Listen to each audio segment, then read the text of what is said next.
അരനൂറ്റാണ്ടായി ഗുരുവായൂരപ്പൻ്റെ മണ്ണിൽ അന്തർദേശീയ തീർത്ഥാടന കേന്ദ്രമായ ഗുരുവായൂരിൽ ഒരു ഹിന്ദു MLA ഉണ്ടായിട്ടില്ല.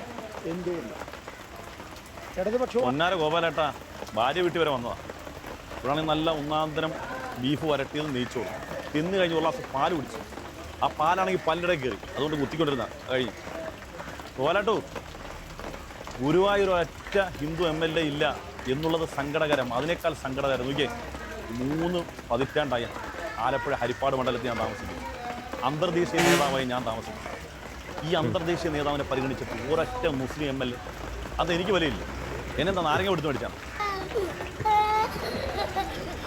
3 പതിറ്റാണ്ടായ ഹരിപ്പാട് മണ്ഡലത്തിൽ ഞാൻ താമസിക്കുന്നു. ചെറിയ ആളുകളാണ് അന്തർദേശീയ നേതാവായി ഞാൻ അവിടെ താമസിച്ചിട്ട് ഇന്ന് വരെ ഈ അന്തർദേശീയ നേതാവിനെ പരിഗണിച്ചിട്ട് ഒരു MLA. എത്ര കാലം ഈ രമേശ് ചെന്നിത്തല, ഞങ്ങളുടെ MLA ആണ്, പ്രിയപ്പെട്ട MLA രമേശ് ചെന്നിത്തല,